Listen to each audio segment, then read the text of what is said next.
Okay, let's talk about what equipment we're going to need to use today. You're going to need a large bowl for mixing, a ramekin of water, I'll show you we're going to use that later, a weigh scale that actually measures in grams, a scoop, something to put your flour, some cling wrap, some good olive oil, and this is the Pullman tin. This is what's going to shape your loaf. It's a very specialized tin. There's a link below in the description. You can get them on Amazon. They're pretty inexpensive, but this is what's going to give you the final shape of your loaf.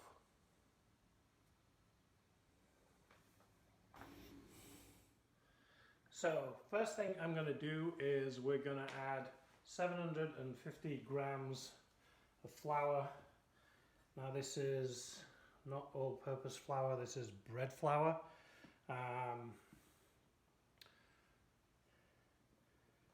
So 750 grams.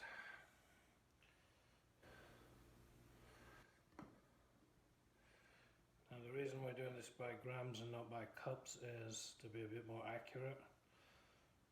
Volume isn't always the best way to do precise measurements. Okay, 750 grams. After that, we're going to add to this your dry ingredients, which is going to be your yeast. So we're going to do 2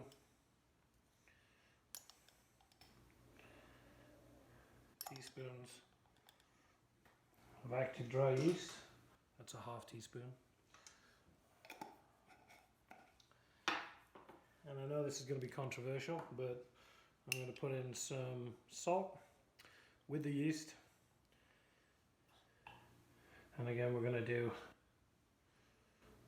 1.5 teaspoons of salt.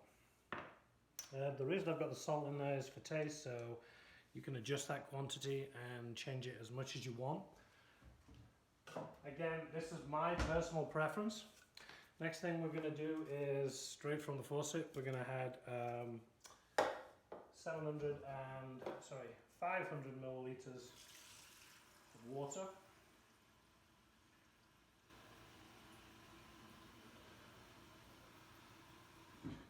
Straight from the faucet, which is just a bit north of 16 ounces, or just shy of 2 cups.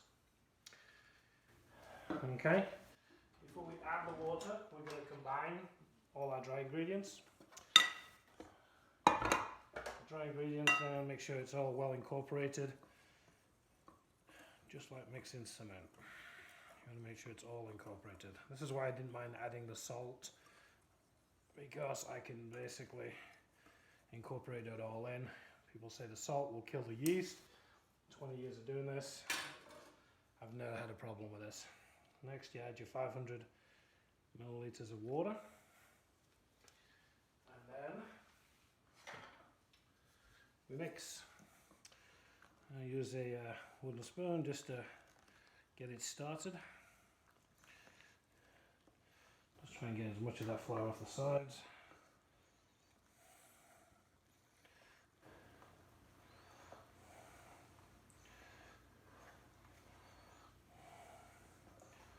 Okay, when it starts coming together, with clean hands, a little bit of flour on there, and start pushing this all together.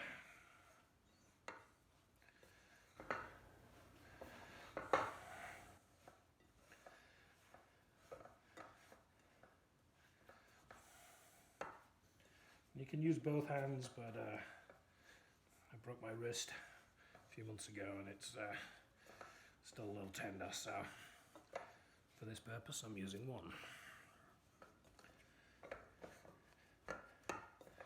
And again, what I'm doing is just trying to incorporate everything.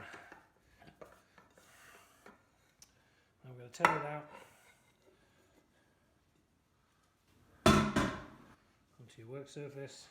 It's still got a bit of dry left, but as we start kneading, it'll start to incorporate into the mass. Just keep it all drawn to the center.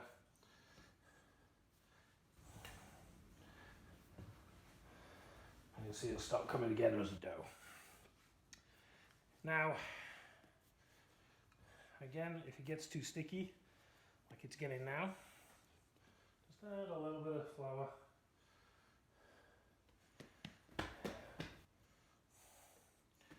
Not too much, because we don't want to dry the dough out. We just want to get it into a manageable amount. Now what we're going to do is we're going to start kneading. Now I'm sure everybody's got a different kneading technique. This is my kneading technique. It's been adapted due to my broken wrist. Basically, what I'm going to do is take the dough ball, turn it 90 degrees, fold and push, turn, fold and push. And then what you're going to do is do this for about 5 minutes or approximately 150 times. And then that will allow you to get the dough ball exactly where it is and needs to be. Now as you're working the dough and kneading away, you'll notice the consistency of the dough is going to start to change. And that's what we're looking for. Now, if kneading's not your gig, or you have a broken wrist like I do, you can actually use the dough hook on your KitchenAid mixer to do this part, and it'll save you a bit of time and a lot of sweat. But I like to use my hand. You feel the dough, you can feel the elasticity. So if you look at this dough now, see this? It's got a nice shiny skin on it. It's quite elastic. And you put your finger in, you get a little bit of a spring back with a small indentation. That shows you've got a perfectly springy loaf. So next step is to proof this. You can use the same bowl as you used before, or you can, I have this one I use all the time, just because it fits in my microwave. Add a little dribble of olive oil. That will allow you to keep the dough moist, stop it from drying out and getting a skin on it. Roll it around inside, as you can see. So you've got a nice little bit of oil around it. It'll add to the taste as well. What we're going to do now is add a tea towel to stop the air and a draft get into it. And then I'm going to put that in a nice warm dry place, and as I said before, I'm going to put it in my microwave.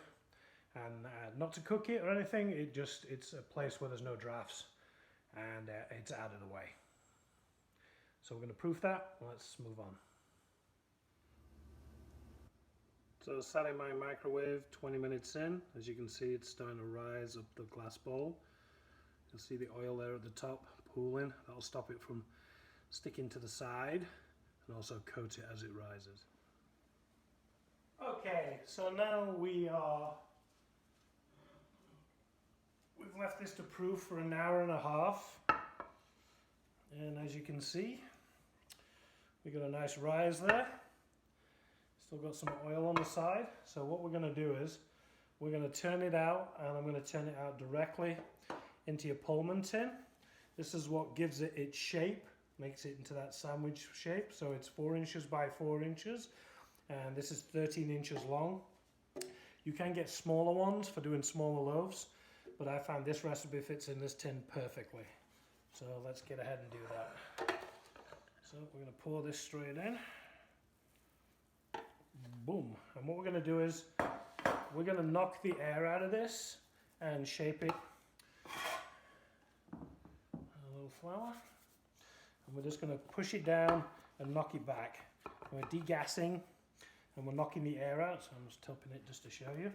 So this is, we're giving it the basic shape. Get it into the corners and get all that air out of there.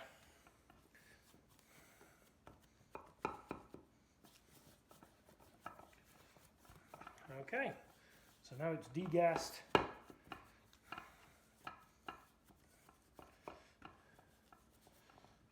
it's in the corners.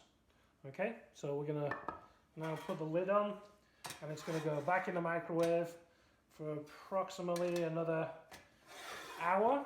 I'm going to leave a small gap here so I can see the rise. And we'll put the towel over it again and put it in the microwave so it can sit and there won't be any drafts. And we'll come back. So after letting it proof for another hour and a half, I've taken that out of the microwave. As you can see, we've got a nice rise on here. It's just about 1 finger width away from the top of the pan. I normally don't open it, and I'd normally let it rise without taking the lid off, but I needed to show you guys. So what you do now is preheat your oven 450 degrees. Keep this under your towel until the oven preheats. As you can hear, mine's preheating now. And then what we're going to do is we're going to put it in the oven for a good 40 minutes. So let's do that. So I pulled it out of the oven and took it out of the tin, placed it on a wire rack to cool. You gotta let this thing cool down completely before even trying to cut it, otherwise it will just tear it apart. It's really soft, really super soft. I kept the lid on the entire time because I didn't want the crust to sort of crisp up. I like my bread really, really soft. Now, I did have a ramekin at the beginning of this video, and in this ramekin was water. And you can put this inside the oven if you do want a crispy crust. This will help the moisture, will keep the moisture level in the oven up, and it will allow you to have a crispy crust. I did not have mine in the oven because I want it to be as soft as possible. So, the best thing now to do is to let it cool. Once it's cooled, we'll come back and we'll cut it open. Okay, it's later on in the evening and the loaf's completely cooled, so it's ready to eat. So let's cut it open and check it out.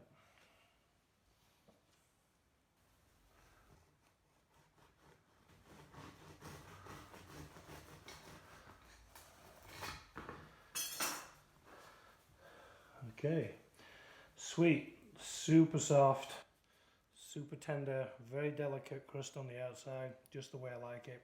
Perfect for sandwiches. Tighter crust than I'm used to with some of my bigger breads, but this is perfect for sandwiches. Okay, hope you enjoyed it. If you've got any questions, just comment below. Thank you very much.